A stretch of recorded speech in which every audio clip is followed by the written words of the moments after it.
Thank you once again for joining us for this special interaction session between AGI and the GDPDC Geospatial Data Promotion and Development Committee Chair, Mr. Srikant Sastri.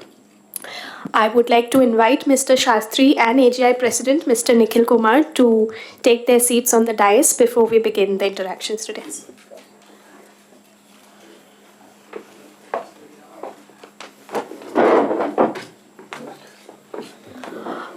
So a very brief overview of the flow of the session that we've planned. We'll begin with a very brief overview. May I request Mr. Nikhil Kumar to give a background of the interactions planned for today. Then we'll have an address by Mr. Shastri, and then we can have a more interactive kind of part of the session. We have collated some questions that have come in from members. So Mr. Nikhil Kumar will moderate that, and then we can further continue with any questions that come up later. So with that, Mr. Nikhil Kumar, may I request you to take over? Thank you, Sakshi. Welcome, Mr. Srikant Sastri on the dais. I have been part of AGI for very long. And I keep talking about that you require certain agenda to motivate associations working. Prior to February 21, the motivation was to bring in a conducive policy. Somehow, after the policy came in as conducive as you would have liked, the whole motivation shifted to implementation from the policy formation. And ever since, there has been a burgeoning curiosity everywhere in every member to see as to how this implementation is taking place. First few years was expected that this is a build phase, plan will be built.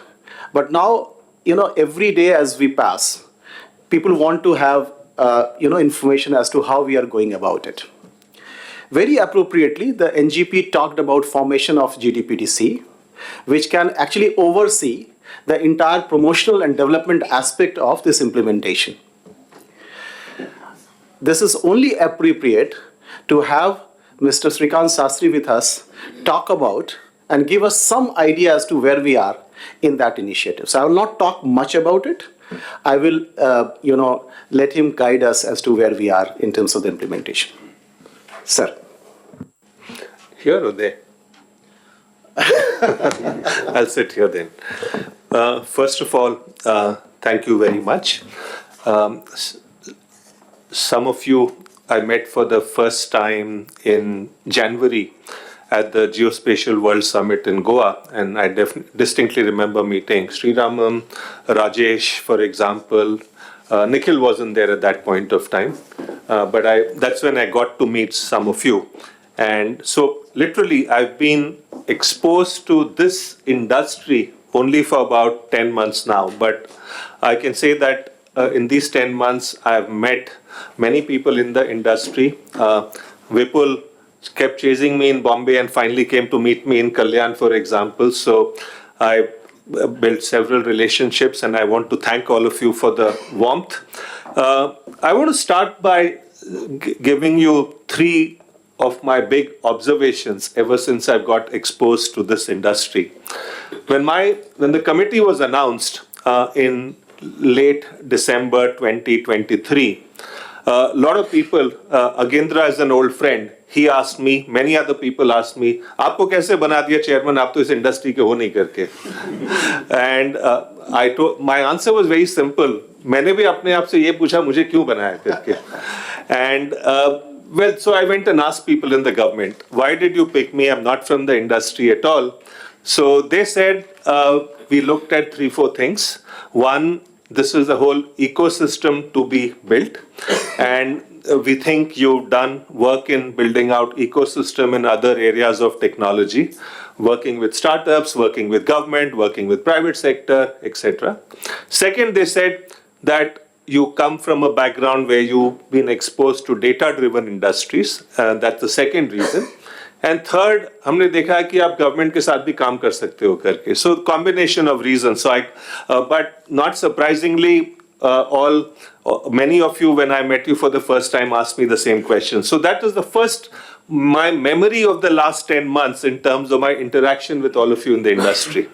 My second memory is, and this goes back to again the Geospatial World Summit in Goa, What I heard over those 2 days, and I keep hearing from all of you all the time, is that we worked on Swamitva project, we did not get paid. Or we haven't got paid fully, we got paid partially, and so on and so forth. So payment-related grouses is the second thing that I keep hearing from people in the industry. That's my second memory.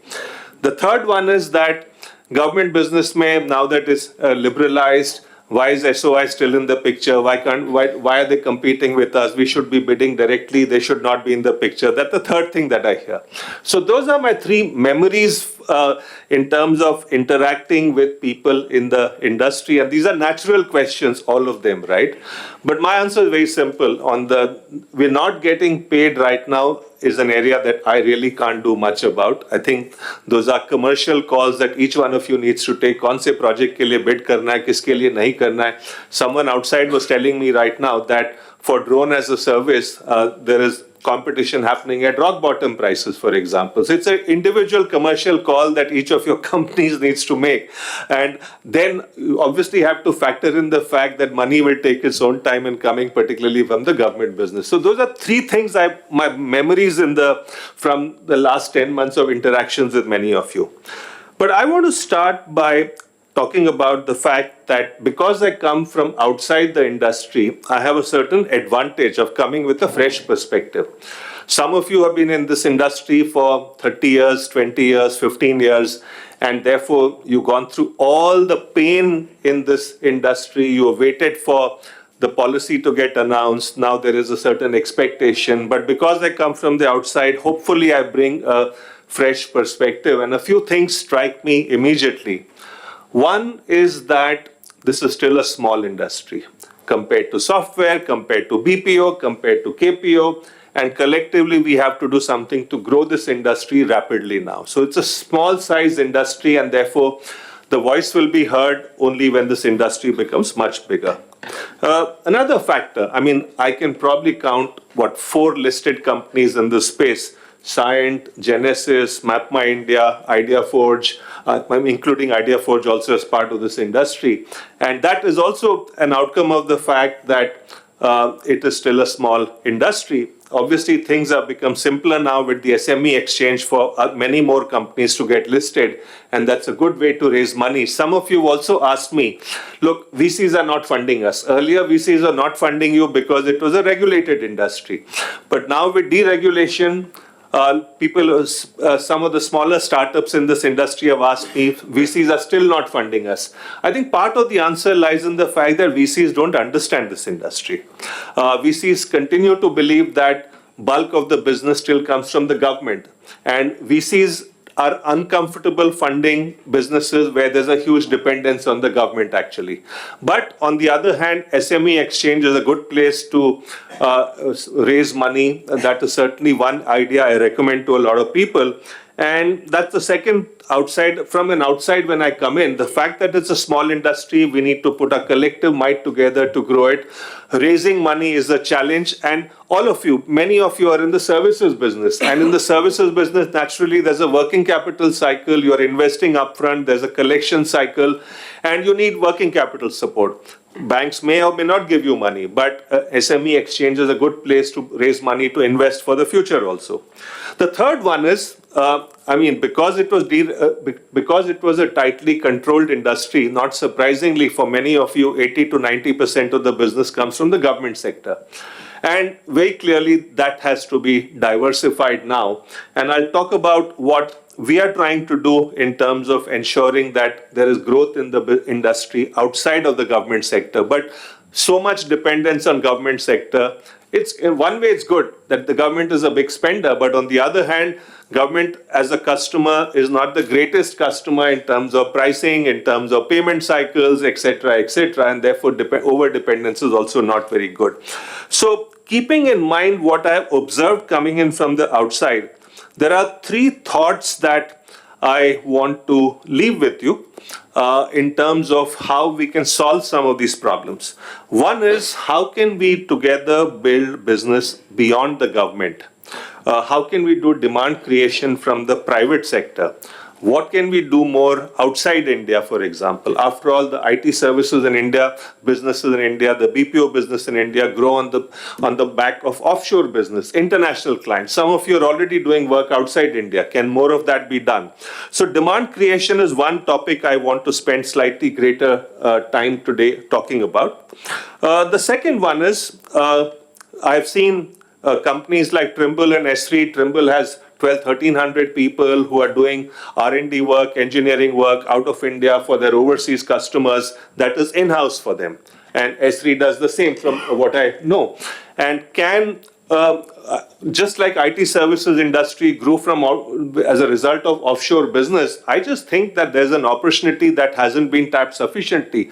I know some of you have been doing business in US, in Europe, in Middle East, but I think a concerted effort by learning lessons from the success of the IT services industry, doing business outside, is the second thing I'd like to talk about. And third one I'll come back to slightly later in terms of a disruptive business model. But for the moment, let me talk about how to grow demand in the private sector, and which is where Nikhil said, look, we've been hearing about policy, but what is the policy implementation? So there are two big parts of the policy being implemented. One part is in terms of strengthening the overall mapping, data, and technology infrastructure in the country. And let me go back in history. In the 18th century, India was ahead of rest of the world. There is something called as the Great Trigonometric Survey that was done. The meridian was drawn, and India was one of the first places which got mapped by the British. They did that for selfish reasons because they wanted to colonize India, and therefore they needed to know the country well, and therefore they mapped the country well. So India was ahead. Probably Survey of India, after Sweden, I think, was the second or third in the world to have a mapping agency. So we were ahead of the world. But when you come to the 1980s and 1990s, we lagged behind. Our ground control point, GCPs, came much after other countries had it. We set up a CORS network much after other countries set it up. We missed the entire boat of digital mapping. So to that extent, we've always lagged behind one generation in terms of a basic mapping, data, technology, infrastructure. So that is one area, as you know from the policy, if you read it, there is a lot of work that has to happen by 2025 and 2030. For example, if you take for horizontal reference frame, the current technology being used is the CORS network. Today, there are close to 1,042 CORS stations across the country, but a country like US has 2,800. And we need more dense CORS networks in urban centers. We also need more densification in hilly areas and remote areas, for example. So that's one area where foundational work will happen. Similarly, on the vertical reference frame, if you take the geoid model, the US gives you a 2 centimeter accuracy. In India, at this point of time, the best we have is 10 centimeter accuracy, and that's only in 1/3 of the country. 35% of the country has 10 centimeter accuracy in about 10 states, roughly speaking. And so the aim is to get 10 centimeters for the entire country in the foreseeable future. So that's the other work that will happen. Third is orthorectified imagery. The US, for example, has 0.6 meter accuracy with options to go down to 0.3 meter accuracy, and they repeat it every 3 years actually. Whereas in India, we don't have an image base layer for the country as of now. And therefore, from an orthorectified imagery standpoint, there is a mandate to ensure that in urban and rural areas, we have ORI with 5 to 10 centimeter accuracy, and in forest area, 50 to 100 centimeters. So that's again at the foundational layer. Digital elevation models. We have very old cartographic contours from which we get 10-meter DEM as of now. Whereas the US is at 10 centimeter. There's such a large gap to be covered. And there is a plan to say, okay, we will have 25 centimeters for the plains and 1 to 3 meters for the hills. So a lot of this foundational work will happen over the next 3, 5, 7 years. That is one aspect. But we don't have the patience to wait for 2025 and 2030 for results. So there are short-term things that we're doing to build demand in this industry. And we've given it a a title called Operation Dronagiri. Now, why Dronagiri? If you go back to Ramayana, remember the incident where Lakshman gets injured in the battle and is struggling for survival, and then Hanuman goes and gets the Sanjeevani booty. The Sanjeevani booty was brought from the hills of Uttarakhand, and that was Mount Dronagiri actually. So the fact that that location was well known, there was location intelligence that the person who was treating the priest in Sri Lanka, he told Hanumanji, go and get it from here. That location intelligence existed at that point of time, the precise location of Mount Dronagiri and the Sanjeevani booty. So we're calling this as Operation Dronagiri because at the end of the day, we're playing with location intelligence. So let me talk about what we are doing in the launch of Operation Dronagiri is on November 13th, and we'll invite AGI. What is Operation Dronagiri? We have taken 3 sectors: agriculture, transportation, skilling and livelihoods as the third industry. In these 3 sectors, we've been talking to companies in the private sector and startup space. To give you an example, in agriculture, we've been talking to a large corporate like ITC, Mahindra and Mahindra, TAFE. We've been talking to startup unicorns like Dehat, who are all anchor partners. Similarly, in transportation, we've got companies like Delivery, which does e-commerce delivery, for example. So we've taken a small group of corporate and startup partners, and they've agreed to come pro bono to these 5 districts with us. And we're going to make available a variety of geospatial data to them to help them work on a certain set of use cases. And I'll try and describe this in slightly greater detail. So what we're putting, so there are data providers who are essentially in government agencies. So if I take agri sector, for example, there is weather data with IMD. There is soil nutrient data, soil composition data, which is there with the soil survey, for example. There is land record data, which is available with state revenue departments. There is irrigation data available with someone else. There is rural mandis and warehouses data available with someone else. So we're getting all this data from these various government agencies at the center and in the state, made available through a technology interface, which is called the Geospatial Data Sharing Interface. And through this interface, the data is going to be made available to an ITC, for example, for advisory service, for an HDFC bank, for example, for farm lending, to a SBI General or a Bajaj Allianz Insurance for farm insurance. So through this tech interface, these companies will get the data, and we're going to show how this geospatial data can add value. I'll give you an example. ITC and Dehat, we've spent many meetings with them, and they tell us that, look, if you give us geospatial data at the farm level or village level, in the sense that at that village or at that farm, what is the soil, what is the weather forecast, what is the farm boundary, what is the acreage under the crop, what is the nearest mandi. We can give better advice to the farmers in terms of when to sow, what to grow, when to add nutrients, when to add pesticide, when to harvest, etc. And that will lead to yield improvement of 20, 30, 40%. So that is a clear use case. Can we help the farmers? Similarly, banks tell us that, look, if you give us geospatial data at the village or farm level, we can take better lending decisions, better credit risk assessment, and we can lend to more farmers. So more farm loans, for example. Insurance is different because of Pradhan Mantri Fasal Bima Yojana. Giving an insurance policy is very, very easy. Government pays 80-90% of the premium, but claim settlement is a challenge. 20% of the policies result in a claim coming in. The government has an SLA which says within X number of days you have to go and survey the damage and clear the claim. Unfortunately, when the policy is issued, people don't know the location of the farmer. There is a khasra number available, but nothing more than that. So the surveyor takes time to just figure out where to go and survey. So faster claim settlement. So similarly, in e-commerce, deliveries, if you take one of the 5 districts you've taken is Varanasi district, which has 1,200 villages. As of now, e-commerce deliveries happen only in 400 odd villages.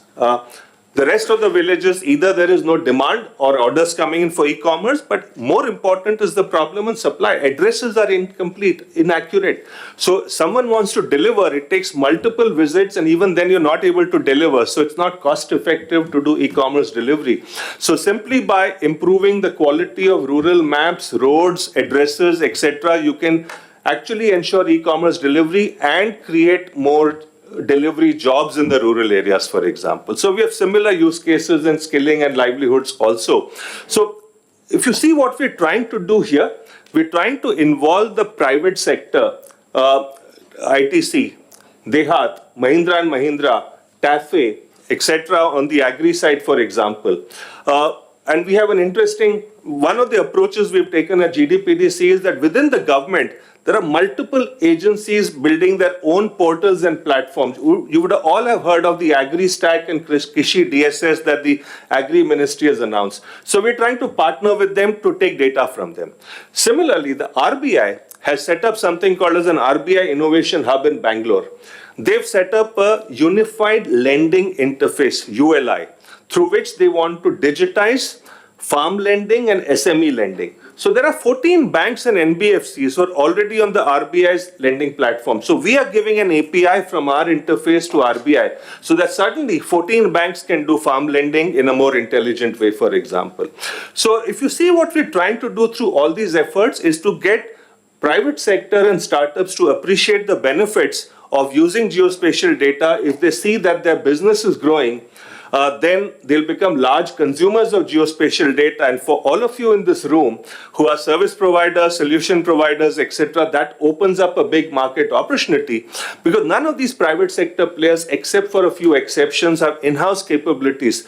We'll give them an API, but at the end of the day, they still need to do some work to translate it into whether it's farm advisory or farm lending. There is software that needs to be used, there are applications that need to be built, and that certainly opens up demand. So our effort is to ensure that the demand generation is more broad-based within India.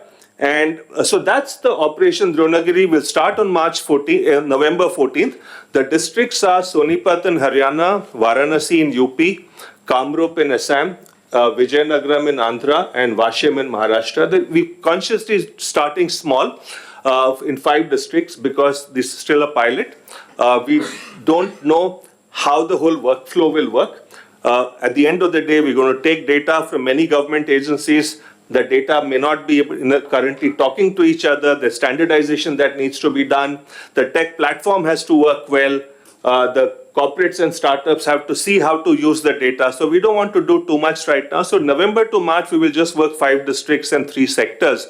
And we're measuring metrics. So metrics are we giving better advice to the farmers, which ensures that his farmers' yield and revenues increases? Are we giving more loans to the farmer? Are we settling insurance claim faster?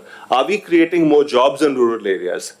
So now these kind of metrics will give us the confidence then to go and tell the government, please give us those hundreds or thousands of crores required to redo the ORI, dam, etc. in the country, because that's going to ask for a big investment, and government will also be more supportive of that if they know that we're helping a farmer, we're helping the unemployed, we're helping the youth, and so on and so forth. So that's the 2-pronged strategy that we're adopting actually. So my request to AGI and its members is that come and join us, be part of these pilot projects.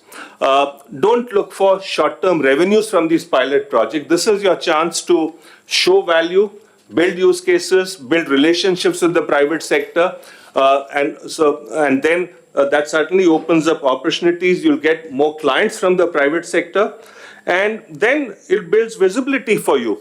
My other request is that while we're getting a lot of data from the government sector, but there are still gaps. There are some data that we don't have. I know some of you, because of the projects you've done, will have data. So in my conversations with some of you, have already requested, look, if you can share data that you have and we can pass it through the same tech interface and make it available, it plugs some of the gaps. So what I will do, Nikhil, is the data that we are missing in our list right now, I will share that with AGI, and you can circulate it to your members, and if anyone wants to kind of share that with us, that would be great. And this is short So my request to all of you to do free stuff is only for this short 4-5 month period. Obviously, after that, there's a monetizing plan. Even on the tech platform, the government agencies are right now making data available free, actually. We'll work out the pricing after the pilot phase is over. So right now, my request is come in with the same mindset, actually. So that is fundamentally how we're doing demand generation. I want to end with 2 questions, and we'll open it up for a discussion besides the questions that all of you already sent, Sakshi. My question is that as you saw, we're working on 2 tracks. Demand generation is one, which is important. But the other part, strengthening the data, tech, and mapping infrastructure, it's going to call for a huge amount of investment, and it's going to ask for 3, 5, 10 years. In that entire list, expanding the CORS network, creating a geoid model, ORI for the entire country, DEM for the entire country. Which of this, in your view, is a must-have for you to grow your business? You managed to grow your business without any of this so far, obviously. But what I'm trying to understand where the prioritization should be, because all of this is going to require money. And therefore, if I get a sense from you of what the priorities are, what will help you grow your business, then it helps us to plan, actually. If you tell me that, look, do the ORI for top 200 cities and don't do rural areas and hilly areas right now, that's one answer, for example.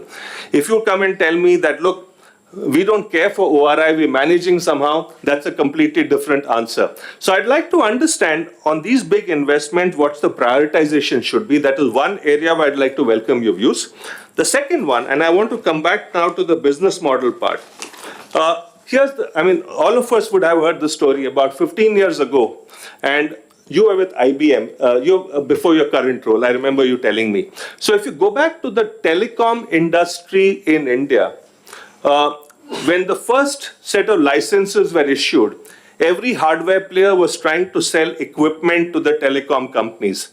But then IBM and Airtel did that deal about 15, 17 years ago, where IBM said, rather than sell you hardware as CapEx, I'm going to charge you on per minute on your network. So it became a fixed cost, became a variable cost. And that suddenly became a trendsetter for Airtel and many other telcos. The point I'm trying to make is that disruptive business model allowed India to offer voice and data services at possibly the lowest prices in the world. Now, today, all of you struggle through a tendering process to bid with the government. You'll do the same struggle with private sector also. Can you think of a model where you're converting fixed cost into variable cost, for example? And you've seen this in industry after industry, right? HP and Canon once upon a time only used to sell printers and photocopiers. Now they very often for large companies, they sell on a per copy basis, for example. So are those kind of models possible? I know it's hard because as a tech company, you want to sell licenses, you want to sell big deals, etc. But all I'm asking you to think about disruptive ways to get the private sector interested, because what's going to happen even with the private sector, if you take HDFC Bank or any bank, if you tell them that, look, to do better lending, you need to first buy so many software licenses and invest in so-and-so equipment, that's one kind of decision. But if you can tell them that, look, pay me for every loan that you issue X rupees or X 100 rupees or X 1000 rupees, it suddenly becomes more palatable. So I'm just pushing you to think about disruptive ways to work with these. Same with ITC. They give their farm advisory through an app called Krishi Mitra. If you tell ITC that, look, pay me for every ping that comes onto the bot, then X paisa, it might be more palatable, for example. If you want to grow the industry collectively, I'm just requesting you to think about disruptive ways of pricing it, but it will require you guys to go back and convince your respective bosses in some cases, but it's worth doing that, actually. So that's the other thought I wanted to leave with you, because one of the things we've been asked by the government to think about is public-private partnership models. And some of you may be familiar with what's happening in the space sector for a constellation of 10 EO satellites. Is anyone familiar with the current RFP and EOI that's getting rolled out? No. So basically what's happening is ISRO has realized that one is, just like we have GDPDC here, they've created an entity called InSpace. with Mr. Pawan Goenka heads, whose mandate is, unlike GDPDC, which has only a promotional mandate, InSpace has both an authorization mandate for a new private player and also a promotional mandate. But one of the things that they're doing, and I'm on that committee as well, is ISRO doesn't have enough Earth observation satellite capacity for the next 5 years. A lot of the capacity is committed to defense, and they don't have as much capacity for EO actually. So they rolled out an EOI, which will now get converted to an RFP, constellation of 10 satellites, mix of SAR, hyperspectral, multispectral, etc. It's a project outlay of 1,300 crores, where the government is saying private players, as a consortium or as an individual, come forth, bid for it. We will fund 30% of it. So 350 crores is going to be funded by the government, but you launch the satellites, you monetize the data, etc. So that's one model that ISRO has rolled out. So even for what we need to do here, in terms of the geospatial data, the government keeps pushing us to say, think of a PPP model. At the end of the day, if you look at UPI, NPCI, National Payments Corporation of India, is an entity which was set up by various banks, and that is the one that has created UPI. So I'm looking for ideas from all of you for a PPP model now or later. So those are my two asks for you. One is, tell us what we should prioritize in terms of our investment, ORI, DEM, horizontal reference frame, vertical reference frame, and tell us what kind of PPP models are possible. So with that, I'd like to hand it over to Nikhil for questions, actually. Yeah, sir, before I start the question, I will reflect on certain things that you spoke about. Thank you very much for giving the great perspective. I don't think anybody had this level of perspective as to what GDPDC is doing. So thank you again. You talked about two parts. One is strengthening the current institutions, and second is creating demand. You talked about the industry being very small. You also talked about over-dependency in government project, and therefore it's only pertinent to expand that beyond government. You talked about a common interface through which the data could go. You talked about the current availability of data and the gaps that we see, and what role the industry can play in that. You also talked about a notional UGI, which can actually be done in a PPP mode. Now, let me just reflect on a few things. I will not like to answer the two questions that you asked, because that may have a varied degree of response. So I will collectively give you as AGI. But more importantly, on this side, the way we look at in the industry, because most of us are having 2 or 3 decades, and in some cases more than 3 decades, the way we have understood it, the basic difference between the IT system and the geospatial system in the vagaries that the data is created. You only spoke about bathymetric data, geoid data, vertical and horizontal reference frame. Now, how many of the general people who are users know even about the nuances of this that you spoke about? That actually brings in the question that it's a very specialized field, and there is no one common solution for creation of data, and that too, if it is created once, it is not going to serve for all purposes. Second part is that these data are actually used for 2 purposes, primarily, sir. One is the planning purposes, and second is for the building purposes. What plan? Right from the local utility, which is again in government domain, elected body runs that, to all the agricultural need, transportations need that actually comes in the state level, and then the higher sector, which is in the central level. Majority of sector, whether you construct a road or irrigation you spoke of, these kind of things are still under good or bad reasons, but under the government domain. Therefore, the primary user of this data become the government themselves. And that's why the dependency gets firmed up. The third part is, once we reach from the capture to build to adopt part, then if you look at, even in agriculture, where if you see the end user is a farmer, and to actually the need of a farmer directly by any organization or as an association is a big task. So we actually go to B2B within bracket G. Again, the enabler there is government. Whether we are talking of herbicide, insecticide, fungicide companies, seeds companies, or you talk about the insurance companies, they all come under the mandate. And when we talk about the data creation part, there is no clear mandate that this is going to be used in this way. If you look at one example, I will give how the mandate works. Two examples I will give. Drone. Why did drone become a very important phenomena? Is not by just creating indigenous promotion of drone manufacturing, but also you created Swamitva as a user agency. And you mandated that there should be a drone. You didn't go by saying that I required a ORI. You could have simply gone and said, I need a ORI of this centimeter level. People could have decided on their own whether even satellite can create that level of ORI, and there are technical ways of doing that. You said, no, you fly a drone with RPAS, fitted with this level of RTK, which is going to create this kind of outcome. Why? Because you wanted to promote drone industry, and unless you do that, it will never reach the threshold which you can call better than the small industry. We are still, as an association in GIS, looking for that level of support. So that brings to the two questions, sir. One is the business development opportunity, which can only happen. You talked about agriculture, so let me go back to that. All the data that you talked about, whether it is soil type data or the moisture data, meteorological data, or the GNSS data, which is equally important, at that level where you say that Department of Land Records have, or Board of Revenue has the data which actually captures the polygon and also the right of records integrated with that, then only as a pharmaceutical company, as a herbicide company, I will know, oh, where do I need to actually put my sales organization to cater to that need. That requires that level of detailing which is not present there. Who will do that? The data creation. How can we directly go and create that data unless the mandate is set up for that?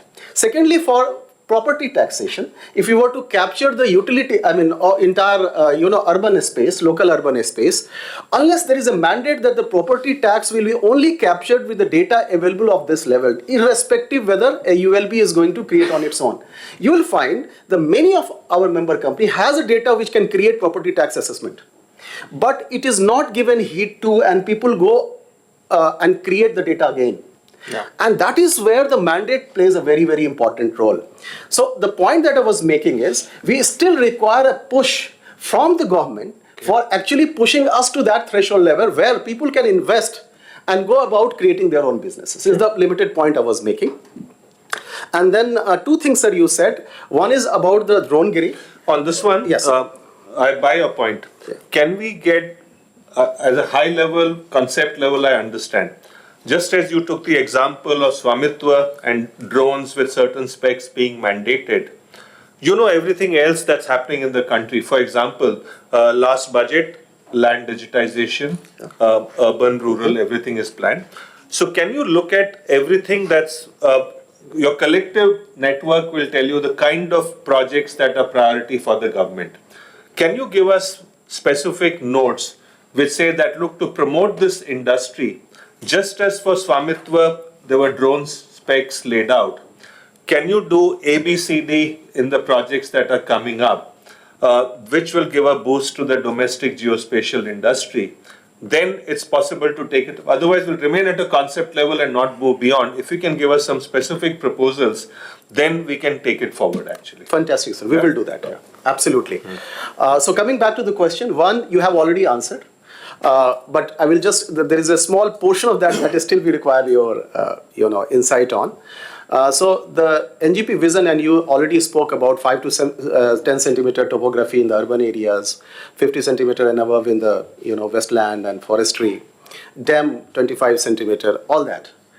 It's a huge opportunity for us. And I have seen that, as you said, the recent budget talked about the peri-urban, and already allocations happening, and yesterday perhaps the RFP has also come about. Now, as a GDPDC, we want to reach out to you in the manner, and I'm not going to the operational execution because I know it's more development and promotion and not the execution. So I'll not, bother you with this payment follow-up and how will this be, accepted and all that. Let's keep that aside. But in terms of how that is going to benefit the industry at large and not only one or two people, we have certain conversation in that field which will I like to present. In that regard, one is definitely taken up, which is peri-urban, but there are a lot of other things like dam. Is there any initiative taken under the GDPDC to kind of oversee how that is going to be created as we go forward? Yes and no, in the sense right now the focus is on getting the relevant budgetary allocations, and I don't think enough progress has been made in terms of saying, okay, how do we kind of give out the business, how do we do, how many vendors will do it, partners will do it. I don't think that stage has been reached yet. Okay. So the first part definitely we like to represent that as an association. We'll actually convene a meeting, a webinar we were thinking of where we'll take input of all the members and then we will summarize and submit that with you. The second part is you talked about a common interface from where this data will go in. Now, sir, I'll tell you from my experience, and I mean collective experience, that it's not a very simple CSV file where a common pipeline can be created for a push or pull service. We talk about different type of data. When we talk about urban areas, we have OBJ files, then the shape files, then the CSV files, and multiple type of files, and multiple type of data. For some of them, API might work in an actual application. In some of them, real data only required to be given for the application to ingest. Like you talked about 5G planning. For 5G planning, I mean, you cannot have unless you give the entire data to them. API will not work. Now, when we come to this level of conversation, the UGI, Unified Geospatial Interface, becomes very important. And the data registry, which of course access and control lies with the data owner, but the manner in which they are going to putting that into the catalog or registry, this we spoke and heard a lot about in last about 2 years. And I see that there are different type of initiatives taking place. One is Survey of India actually creating expression of interest, and huge response. 26 people if have responded in expression of interest, I will call it in a geospatial a huge success. Second, I see that DST is also funding few initiatives with say Indian Institute of Science for creation of this NGDR UGI. Then I see METI with BISAG is creating one NGDR UGI. So how is that going to come into the... That's an easy answer. Yeah. So Survey of India, what is creating a geo portal is essentially for their own data. It is not for pulling third-party data and pumping it. It's for their data to be made available as an API. That's one. That is not overlapping with UGI, for example. Now, I want to come back to your first point. You said some data cannot be given as an API. It has to be given as data. My suggestion to people in this room is that there are technical committees that have been set up, and I know some of you are members of those technical committees, to review the tech platform and also look at what kind of tech platform in future. So please put forth your point of view there, because the committee is headed by experienced people, and so on and so forth. I'm not technically competent at all beyond the point to comment on that. So some of you are members of the tech review committees or planning committees, so put forth your point of view there. Coming back to overlaps between what different people are doing, there is PM Gati Shakti, which happens out of MIT, for example. There is what we are doing. Not just that, there is Unified Logistics Interface that is there through DPIIT, for example. Krishi DSS and AgriStack is happening out of Agri Ministry, for example. RBI has set up Unified Lending Interface, for example. Now, it's like you can't go and tell one ministry, mat karo. Each one of them has their ambition and priority. Just like you can't tell an AGI member, you don't do this, you can't do this. You have to kind of, each member has his own priorities. Government also works like that. A Prime Minister cannot pass a decree saying only one person will make a portal and others will not. Geological Survey of India has its own portal. NRSC has its own portal. What approach we have taken is that we are not trying to compete with any one of them. We are actually going to all of them to say, I mean, for us it's an advantage. If you take Geological Survey of India, they've ensured that all geological data is available through their portal. If they can just give us an API, we don't have to go and aggregate different kinds of geological data, for example. Same with Agri. I had meetings with both the Agri Secretary and Additional Secretary over the last 3-4 days, essentially to understand what they're doing in the AgriStack and Krishi DSS. And my conversation with them was, आप लोग जो कर रहे हैं बहुत बढ़िया कर रहे हैं, करते रहिए. आप हमें API दे दीजिए, so that we don't have to go and source 10 kinds of agri data. They have big registry, for example. So why should I take the trouble if I can get a single API from them? So that's the approach we've taken. and which is perfectly fine. Each ministry has its own priorities and ambitions, and therefore they should continue. But if we can ensure that we become a single pipeline through which all these multiple sources are available, that is the best thing we can do actually. Fair enough, sir. The last question that I would have, and then I will open it up for 2 questions more that we can take, is that there is a provision kept in the NGP on Geospatial Industrial Development Board. Any insight on that, sir? We've not done anything on that so far, partly because we wanted to get some things on our implementation started. I'll tell you what typically happens when you constitute a board like this. Very often the board gets created early, with some well-known names and luminaries who are invited to be part of the board because they're famous people. None of them have the time, and the board remains on paper actually. So the approach I have pushed for is to say, let's get started. Let's see who are the people who are with a clean heart coming and contributing to our efforts. Those people can then become part of the board. So it's a bottoms-up approach we've taken. So we postponed the constitution of the Industrial Development Board till we know कि board में हम लोग को किस तरह के लोग चाहिए करके, and people who are willing to spend time, put in effort, put in ideas, etc. So we've done nothing on that so far. We say we'll wait and watch. So next financial year, 2025 is when you'll see something happening on that front. Thank you, sir. And the last question is, there is a talk of geospatial knowledge infrastructure. I mean, we have different definitions of that. People talk about incubation, people talk about some of the learnings that we have. How can we actually bring in with new technology which are emerging?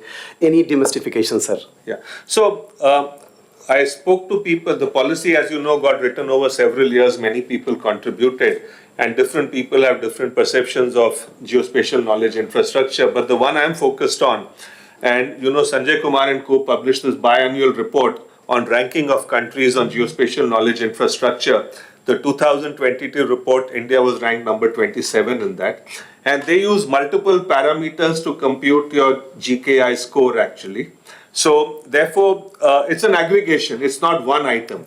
It's got everything from your infrastructure to data to involvement of startups to the education part. So there are multiple parameters. So for us, we're focusing on saying, look, let's follow their parameters and see how we can improve. Our first goal we've set is to move up from 27 to be among the top 15, and then top 10, then top 5 actually. Great, sir. So I will open up the floor for 2 questions. Anybody who is willing to ask a question can raise his hand. Yeah, Sri, you can go ahead first. Thank you, sir, for a very good description about what GDPDC is doing. My question actually is 2 parts. Both are on the demand generation. One is for the basic themes you have said. AGI would give you a priority list. So do we understand that GDPDC has the mandate to suggest to the government that these are the priority items the industry wants, and you would actually advise them to go ahead and do a particular or 1 or 2 themes? That is my first question. I mean, like, are you mandated to do that? Then only they will do it? So when you say priority sectors, are you referring to the DEM horizontal? Yes, that's what I'm referring to. Yeah. So it's like this. All of that put together is going to take a lot of money. Correct, right? If we are able to tell them that, look, we're not going to do all of them together, or there is a certain priority that will be valuable for expanding the industry, then give us money in the first 3 years to do A, B, C, D. That is how we will build up a case for the money allocation over the next 3, 5, 10 years actually. So yes, they will listen. Okay, so that is a mandate, and you will be able to guide them on that. Yeah. The second thing, sir, you said about the demand creation for the offshore businesses. Will GDPDC will be playing any role in that? Yeah, yes, haven't done much other than the fact we know that the External Affairs Ministry is focused on this aspect. I haven't personally spent any time. I know the Survey General spent a little amount of time on this, but if we have a clear wish list on this front, that these are the countries, these are the kind of things that we want help with, I think we can help you make a case with that actually. Okay, sir. Thank you. Yeah. Thank you for good insight, sir. I have 2 questions. One is the as you told, over dependency as government is need to be reduced. Whatever the questions, the requirement like ORA, DAM and horizontal equation, vertical, these all are the end user, I believe, is the government. Secondly, when we are talking about the prioritization and all, what is the aim of that data? Whether we are using in the land record or the property taxations or maybe the forest or agriculture, whether there is a requirement of 10 centimeter dam or there is a requirement of 10 centimeter ORE, these are the also required to be understood. Then only we can make the priority, because we don't have the visions that what government is the main priority to work. So your first question is answer straightforward. Yes, those are foundational infrastructure investments, ORI, DAM, horizontal reference frame, vertical reference frame. That investment will have to be done by the government unless you come up with a radical PPP model which is different. But that money will be government. So that goes without saying actually. When I spoke about reducing dependence on government, what I meant is I'm not saying ask government to spend less. What I meant is start creating demand in the private sector as a parallel track actually. Sir, when we are talking about the PPP model, again, suppose I take an example of property taxation. Suppose we develop a PPP model and understand that we will have a DAM, ORI and the property taxation field survey data also, and the government will take a, means we can see that whatever the taxations will come and certain percentage the company will take. Yeah. Then there is a huge dependency again with the government, because the person is not giving the payment. Yeah. Because the private persons cannot go and ask for the property taxes. Right. And it is depend upon the, if the money will come, then only the organization will get. So there is also a dependency that government has to have a very vital role to play. I agree. So on property tax, it's interesting. From the time I took on this role, I've been planting this thought in the minds of various people in government that I run into.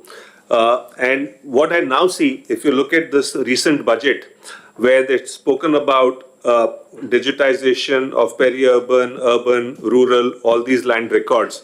So recently when I've had these conversations, people are now saying, look, we are anyway going ahead and investing, and therefore we don't need a PPP model from a property tax standpoint actually. So, but your point is very valid. If you create a PPP model, there has to be a certain predictability. Take airports, for example, right? I mean, when airports get privatized, there is a PPP model. And there is a revenue stream that the private operator is estimating, that I will get so much money from plane landing fees, I will get so much money from F&B, I will get so much money from AeroCity, and then they have the freedom to use that real estate. So when I say PPP, it's not straightforward. You'll have to come up with creative approaches, and who knows, because property tax is a state subject, it's not a central subject. If you might find enlightened chief minister of some state, whether it is Andhra or somewhere else, who's willing to run this as an experiment actually. So it's not a one-size-fits-all answer. It's not something that can be mandated centrally either. And Surendra, on the property tax, we already have started seeing this PPP model, where like a concessionaire, you are asked to actually estimate the property tax that you will collect and then share that with the municipal authorities. So that model that he talked about, IBM story of managed services, is already in place with few municipal corporations in Maharashtra.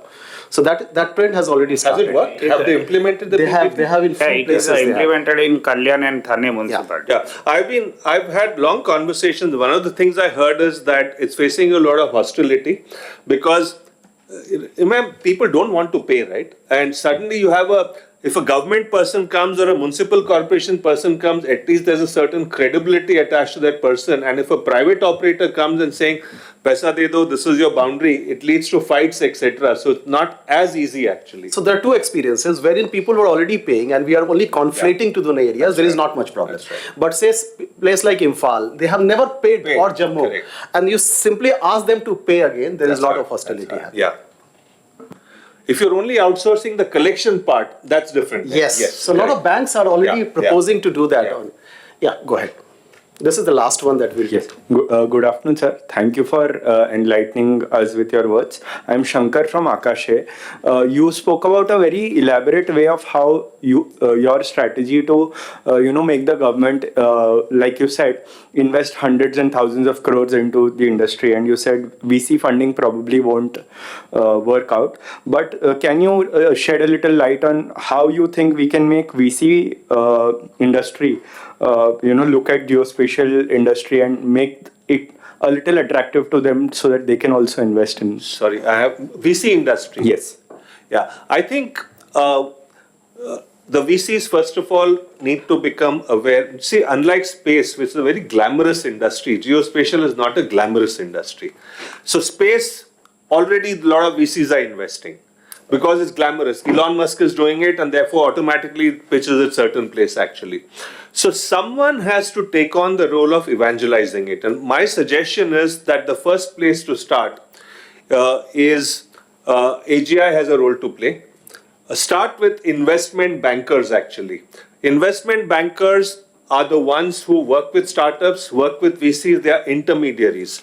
They need to be educated because investment bankers are hungry for business. If you raise money, that's when an investment banker makes money. And therefore, if AGI can convene a meeting of 10, 15, 20, 50 investment bankers and say, look, this is an industry that has remained under the radar, but it is closely connected to both the space industry and the drone industry. Look at it as a continuum. To me, it's a continuum, and which is why I work very closely with InSpace. Space industry is upstream, midstream, downstream, and where the downstream part of space industry ends, that's where geospatial begins. Find a way to attach it to the space industry so people believe it's not completely different actually. So do an educational session for investment bankers. They can help you craft your story as an industry, not as individual companies. Once they start crafting their stories, then suddenly what will happen is they will talk to VCs on your behalf and then they will say, I have 5 good companies that I want to showcase to you.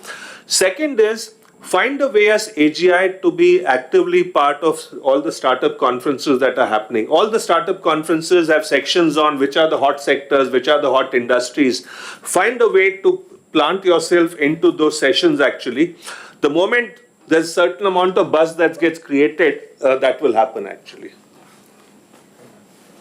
Thank you very much, sir. I mean, this was amazing session. I personally benefited a lot of new things that I learned. One of the killer ideas that you gave was kind of talking to the investment banker, and they on your behalf will talk to the VCs. Amazing, sir. And you also talked a lot about the adoption in the new areas, which was very thought-provoking. We as a AGI definitely commit that we'd like to participate in this project Dronagiri with huge sets of data that we have and the competencies that we have. And we also would want your support in extending some of the implementation that is happening at the National Critical Mission project. So with that, I really thank you a lot on behalf of the AGI. Yeah. So on the VC part, I'm happy for GDPDC and AGI to jointly host an event or a conference in Bombay, Delhi and Bangalore. Bombay and Bangalore are more important than Delhi. For VCs actually, even if we can get 10, 15 of them in the room to begin with, we can figure out a way to give them ideas about what the potential of this industry is. And then we can take it from there. Let's conceptualize it for, as we're getting into November, December, it's late, but January quarter, let's plan something actually. Absolutely, sir. Yeah? This is a very good. Thank you very much. Thank you. Thanks a lot, sir. Thank you. Thank you very much.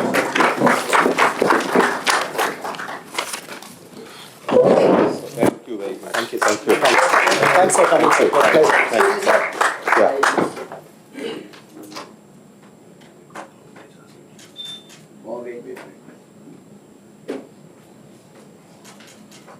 Thank you.